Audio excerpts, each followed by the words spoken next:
నమస్తే sir, welcome to ప్రజా చైతన్య. నమస్తే సార్.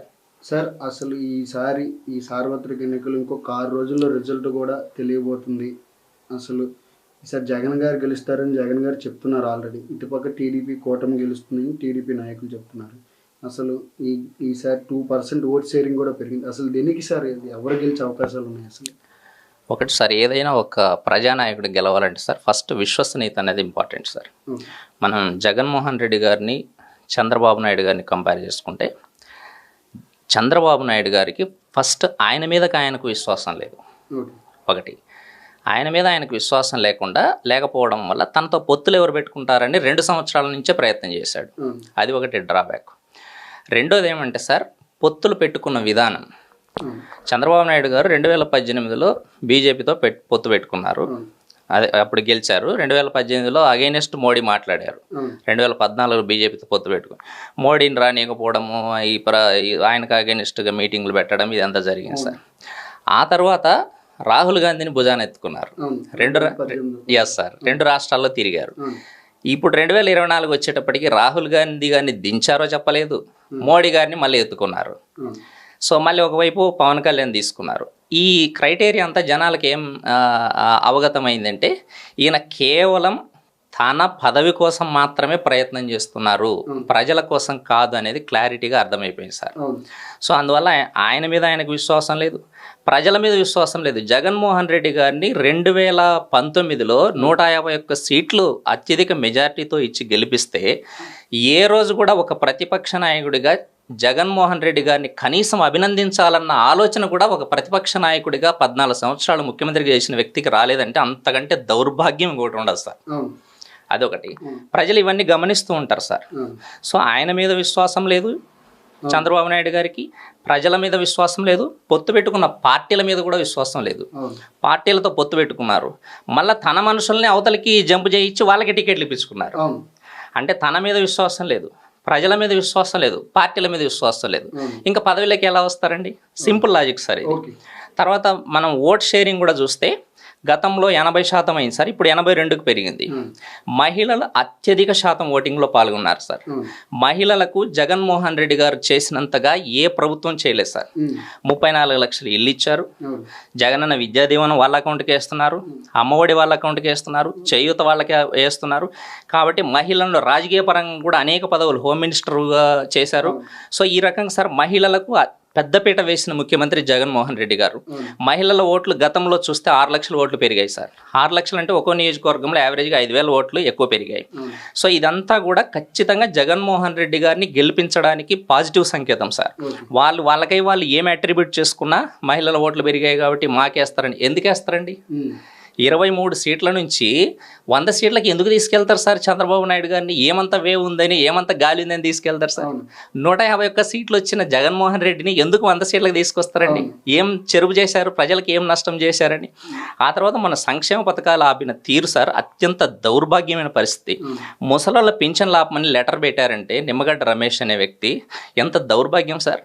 ముసలాళ్ళు అంటే సార్ వాళ్ళల్లో కళ్ళు కనపడిన వాళ్ళు ఉంటారు, కాళ్ళు లేని వాళ్ళు ఉంటారు, మంచానికి పరిమితమైన వాళ్ళు ఉంటారు, కర్ర పట్టుకొని సహాయంతో నడిచే వాళ్ళు ఉంటారు, తర్వాత శరీరం సహకరించిన వాళ్ళు ఉంటారు, ఆరోగ్యం బాలేని వాళ్ళు ఉంటారు, తన శరీరం బాలేనప్పుడు మందులు కొనుక్కోవడానికి డబ్బులు లేని వాళ్ళు ఉంటారు, కొడుకు కోడలు చూడలేని వాళ్ళు ఉంటారు, అనాథలు ఉంటారు. ఇంతమంది ఇన్ని వర్గాలు ఉంటారు సార్ ముసలి వాళ్ళు. వాళ్ళకి ఇంటింటికి పింఛన్ ఇస్తే దాన్ని ఆపడం ఎంత దౌర్భాగ్యం అండి. దాన్ని ఆపాల్సిన అవసరం ఏముంది సార్?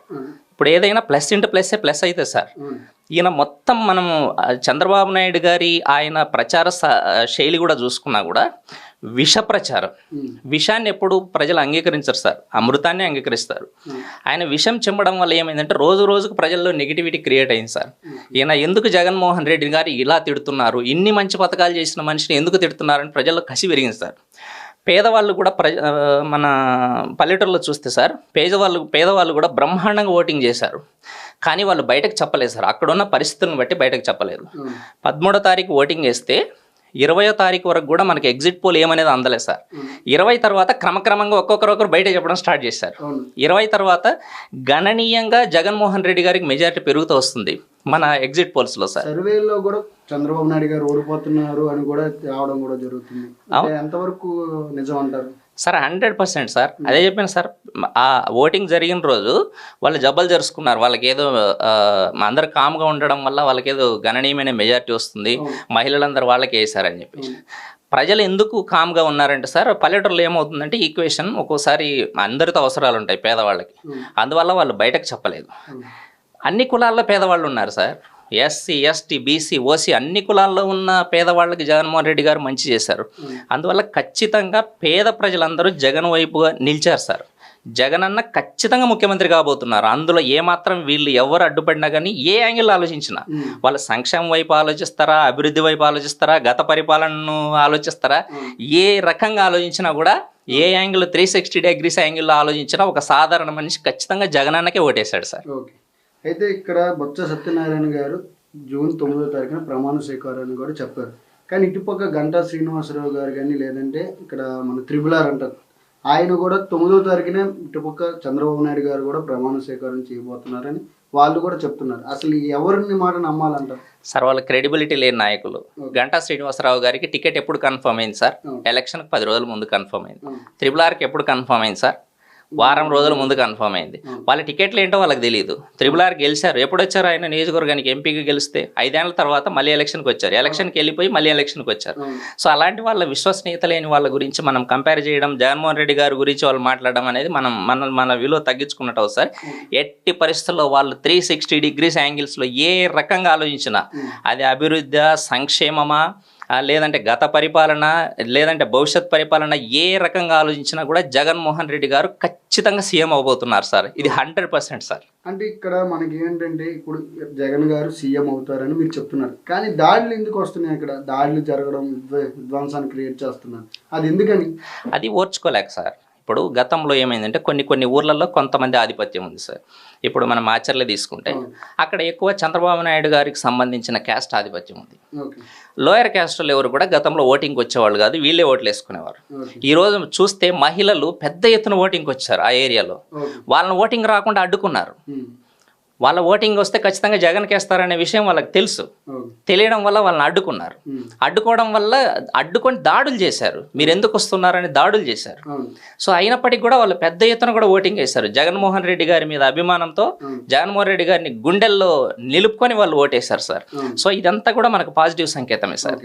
మరి ఈసీ కానీ, లేకపోతే ఈవీఎం మిషన్ పగలగొట్టిన రామకృష్ణారెడ్డి గారు కానీ, ఎక్కడ 9 చోట్ల కూడా ప్రమాదం జరిగిన అవకాశం ఉంది. కానీ రామకృష్ణారెడ్డి గారి మీద ఎక్కువ ఫోకస్ చేయడం కూడా జరిగింది. అసలు ఎందుకని సార్? రామకృష్ణారెడ్డి అన్న ఎందుకు ఈవీఎం పగలగొట్టారంటే, ఒకటి, అంతకుముందు జరిగిన సంఘటనలు కూడా వాళ్ళు బయట పెట్టాల్సిన అవసరం ఉంది. మన వైఎస్ఆర్సీపీ పార్టీకి సంబంధించిన కార్యకర్తలను ఈడ్చుకొని వచ్చి బయటకు వెళ్ళి కొట్టారు. ఆ వీడియోలు కూడా ఉన్నాయి. చాలా అతి దారుణంగా దాడి చేశారు. దారుణంగా దాడి చేసేసి అక్కడ ఏకపక్షంగా రిగ్గింగ్ చేసేసారు. అది తెలుసుకొని రామకృష్ణుడు అక్కడికి వెళ్ళారు. వెళ్తే లోపల రిగ్గింగ్ జరిగిన విషయం తెలుసుకొని ఆయన కూడా అప్పటికప్పుడు ఇది చేసిండు తప్ప ఏదో కావాల్సిలా చేసింది కాదు సార్. అది అంతకుముందు ఏం జరిగింది అనేది కూడా బయట పెట్టాల్సిన అవసరం ఉంది సార్. టీడీపీ నాయకులు కూడా పగలగొట్టారు, వాళ్ళు ఎందుకు బయటకు రాలేదని ఇప్పుడు బయటకు వస్తుంది. దాని అసలు ఏంటి కారణం ఏంటి? అసలు ఉద్యోగులు అంటే ఎస్పీలు కానీ, ఇలా ఈసీ కానీ అంతా ఏకపక్షంగా ప్రవర్తించే పని కనబడుతుంది అంటారు అక్కడ? ఖచ్చితంగా సార్. ఎలక్షన్ కమిషన్, నేను మొన్ననే చెప్పాను, నిమ్మగడ్డ రమేష్ అనే వ్యక్తి సారథ్యంలో ఎలక్షన్ కమిషన్ నడుస్తుంది. ఆయన చీఫ్ ఎలక్షన్ కమిషన్ గా పనిచేశారు కాబట్టి, ఈ రాష్ట్రం మీద అవగాహన ఉన్న వ్యక్తి కాబట్టి ఆయన అందరికీ గైడ్ చేస్తున్నారు. ఏ ఏరియాలో ఎవరున్నారు అనేది ఆయనకు తెలుసు. ఆయనే ఇప్పుడున్న చీఫ్ ఎలక్షన్ కమిషన్ గైడ్ చేస్తున్నారు. సో అందువల్ల ఎలక్షన్ కమిషన్ నిమ్మగడ్డ రమేష్ చెప్పిన మాటలు విని ఆయన పంథాలోనే నడుస్తూ ఉంది. దీనివల్లనే ఇవన్నీ సార్. ఇప్పుడు ఎలక్షన్ కమిషన్ అంటే ఈ భారతదేశంలో అత్యంత ప్రతిష్టాత్మకమైన వ్యవస్థ సార్. ఒక భారత రాష్ట్రపతి కూడా ఎలక్షన్ కమిషన్ ఇచ్చిన ఏదైనా ఒక ఉత్తర్వు ఉంటే దాన్ని ఫాలో అవుతారు. అంత గౌరవం, అంత ప్రతిష్ట కలిగిన వ్యవస్థ ఎలక్షన్ కమిషన్. దాని నిమ్మగడ్డ రమేష్ అనే ఒక వ్యక్తి చెప్పిన మాటలు వినడం వల్ల దాని గౌరవానికి భంగం కలిగే పని సార్ ఇదంతా కూడా. దాని ప్రతిష్ట దెబ్బతినే కార్యక్రమం సార్. సో దీన్ని తీవ్రంగా ఖండించాలి. ప్రతి వ్యక్తి, భారతీయుడు అనేవాడు ఎవడైనా దీన్ని ఖండించాలి సార్. అంటే ఎస్పీలు ఎక్కడైతే బదిలీ అయ్యారో అక్కడే విధ్వంసం స్టార్ట్ అయ్యిందని కూడా బొత్స సత్యనారాయణ గారు అన్నారు. అసలు వాళ్ళు మార్చడం ఏంటి, విధ్వంసం స్టార్ట్ అవ్వడం ఏంటి? వాళ్ళకు తగిన వాళ్ళని వాళ్ళు మార్చుకున్నారు సార్. ఇప్పుడు వాళ్ళ అంత ప్లానింగ్ సార్. ఇప్పుడు జగన్మోహన్ రెడ్డి గారు ఆయన క్యాంపెయినింగ్లో ఆయన ఉన్నారు. ఏంటంటే ప్రజల మనసు గెలవాలి, మనం ప్రజలను ఒప్పించి మళ్ళీ మనం ఓటు అడగాలని ఆయన 2019లో అధికారంలోకి రాగానే డిక్లేర్ చేశారు. అదే పనిలో ఉన్నారు. కానీ తెలుగుదేశం వాళ్ళకి అలా ఉండదు సార్. వాళ్ళు ఎంతసేపు వ్యవస్థను మేనేజ్ చేసుకోవాలనే విషయం తప్ప ప్రజల మనసు గెలిచి ప్రజలను ఒప్పించి ఓట్లు వేయించుకోవాలనే సంస్కృతి చంద్రబాబు నాయుడు గారికి లేదు. ఓకే, అయితే ఇక్కడ ఏంటి మెయిన్గా జరుగుతుంది ఏంటంటే రేపు 6 రోజులే ఉంది కరెక్ట్గా మన రిజల్ట్ రావడానికి. కాకపోతే ఎవరు ఎగ్జిట్ పోల్స్ వాళ్ళకి ఆల్రెడీ వెళ్ళిపోయినాయి, కానీ టీడీపీ వాళ్ళు మాత్రం ఎందుకు బయటికి రావట్లేదు? అసలు ఏంటి, మేము గెలుస్తామో ఓడిపోతామని కూడా బయటికి రావట్లేదు. దీనికని అది కన్ఫర్మ్ అయింది సార్ వాళ్ళకి. ఇప్పుడు నన్ను అడుగుతున్నారు, బయట వీధిలోకి ఎవరైనా అడగండి, 13వ తారీఖు ఓటింగ్ వేసిన 4 రోజుల వరకు, అంటే 20వ తారీఖు వరకు ఎవరు బయటికి రాలేదు సార్. 20వ తారీఖు తర్వాత మీరు ఎవరినైనా అడగండి, పబ్లిక్ టాక్లో కానీ ఎవరినైనా ఏ ఊర్లోనైనా వెళ్ళి అడగండి, మహిళలు, వృద్ధులు, అప్పుడే వచ్చిన యువకులు, ఈ 3 వర్గాలు బేస్ చేసుకొని 3 డివిజన్లుగా మీరు చేసి మీరు కావాలంటే అడగండి, మహిళలు ఎవరికి వేశారు, వృద్ధులు ఎవరికి వేశారు, యువకులు ఎవరికి వేశారు, అందరు కూడా జగన్మోహన్ రెడ్డి పేరే ఏకంగా చెప్పేస్తున్నారు. అందువల్ల వాళ్ళకి కూడా అవగతమైంది సార్. సో అందువల్ల వాళ్ళు ఎలాగైనా జగన్మోహన్ రెడ్డి అనేది వాళ్ళకి తెలిసిపోయింది సార్. అంటే పిఠాపురంలో పరిస్థితి ఎలా ఉండబోతుంది పవన్ కళ్యాణ్ గారికి? సార్, పిఠాపురం ప్రజలు ప్యానిక్ సిచ్యువేషన్లకి వెళ్ళిపోయారు. వీళ్ళు తెచ్చిన కొత్త నాయకుల ప్రచారము, అసలు ఆడు ఎవడొస్తున్నాడా, ఈడెవడ ప్రచారానికి వచ్చినాడు జనసేన తరపున అనేది కూడా వాళ్ళ అయోమయంలో పడిపోయారు. సో వీళ్ళు ఎవర్రా బాబు, వీళ్ళు మా ఊరికి ఎందుకు వచ్చారని వాళ్ళు తిట్టుకున్నారు. సో ఏకంగా ఖచ్చితంగా వంగ గీత గారు గెలవబోతున్నారు సార్ ఆడ. అంటే వర్మ గారు నిన్న కాదు మొన్న ప్రెస్ మీట్ లో కూడా ఈసారి పవన్ కళ్యాణ్ ఎమ్మెల్యేగా నిలబెడతా పిఠాపురం నుంచి అని సవాల్ కూడా ఇసిరారు. 1,00,000 ఓట్లు కానీ లేకపోతే 50,000 అంత 1,00,000 ఓట్లు మెజారిటీ వస్తాయని కూడా చెప్పడం జరుగుతుంది సార్. ఓటింగ్ అంతా ఎంత సార్? 2 లక్షలు, 2 లక్షల చిల్లర ఏ నియోజకవర్గం అయినా. 2 లక్షల చిల్లరలో 1,80,000 ఓటింగ్ జరిగింది అనుకుందాం సార్. 1,80,000లో 1,00,000 ఓట్లు ఎట్ట మెజారిటీ వస్తాయి సార్? హాస్యాస్పదం కాకపోతే ఖచ్చితంగా 15,000 నుంచి 20,000 ఓట్ల మెజారిటీతో వంగ గీత గారు గెలుస్తారు సార్. ఎందుకంటే అక్కడ మొత్తం అంతా వ్యతిరేకత వచ్చేసింది. ఎవరు వస్తున్నారో ఆ ఊరికి, ఆ ఊర్లో ఇల్లు లేదు, వాకిల్ లేదు, పొలం లేదు, చుట్టాలు లేరు, బంధువులు లేరు, ఎవరు లేరు. అలాంటి వాళ్ళని గెలిపిస్తే రేపొద్దున మనకి ఏదైనా అవసరమైనప్పుడు ఎవరిని అడగాల అనేది అక్కడ పిఠాపురం ప్రజలందరూ ఆలోచించుకొని డెసిషన్ తీసుకున్నారు. నేను చెప్పాను కదా సార్, 13వ తారీఖు ఓటింగ్ రోజు ఎవ్వరు కూడా నోరిప్పలేదు. క్రమక్రమంగా రోజులు గడిచే కొద్దీ అందరు కూడా నోరిప్పడం స్టార్ట్ చేశారు. ఎవరికి ఓటేశారంటే ఖచ్చితంగా జగన్ కనే చెప్తున్నారు ఇప్పుడు. సో నారా లోకేష్ గారి పరిస్థితి ఎలా ఉంది ఇక్కడ మంగళగిరిలో? నారా లోకేష్ కూడా నాకు తెలిసి ఓడిపోతారు సార్. ఎందుకంటే అక్కడ కూడా మన వైఎస్ఆర్సీపీ లీడర్ లావణ్య గారు బాగా టఫ్ ఫైట్ ఇచ్చారు. ఖచ్చితంగా ఓడిపోతారు ఆయన కూడా. జూన్ 4 ఎలా ఉండబోతుంది? హేమీలందరూ ఆపోజిషన్ పార్టీలో వైఎస్ఆర్సీపీ ఓడించబోతుంది సార్. అది లోకేష్ నాయుడు కావచ్చు, మన పవన్ కళ్యాణ్ గారు కావచ్చు, ఇన్క్లూడ్ చంద్రబాబు నాయుడు గారు కూడా. కుప్పంలో ఆయన వాళ్ళ గ్రామ సర్పంచ్ ఓడిపోయారు మొన్న, వాళ్ళ ఎంపీటీసీ ఓడిపోయారు, వాళ్ళ జెడ్పీటీసీ ఓడిపోయారు, మున్సిపల్ చైర్మన్ ఓడిపోయారు. కాబట్టి నెక్స్ట్ ఛాన్స్ ఇంకా చంద్రబాబు నాయుడు గారికి. సో అందువల్ల సార్ నేను చెప్పాను కదా సార్, చంద్రబాబు నాయుడు గారు ప్రజలను ఎలా మనస్సు దోచుకొని ప్రజలను ఒప్పించి ఓటేయించుకోవాలనే ఆలోచన ఉన్న నాయకుడు కాదు. First thing, he doesn't have any self confidence. ఆత్మవిశ్వాసంతో పని చేయలేదు. ఫస్ట్ థింగ్, ఆయనకు ఆత్మవిశ్వాసం పోయింది. ఎందుకంటే ఆయన చుట్టూ కోటరీ ఎలా ఉంది. సో అందువల్ల ఏమైంది సార్, ఖచ్చితంగా జగన్మోహన్ రెడ్డి గారు 100% జూన్ 4వ తారీఖు గెలవబోతున్నారు సార్. మనందరం అనుకున్నట్టు 9వ తారీఖు ప్రమాణ స్వీకారం చేయబోతున్నారు. 100% సార్.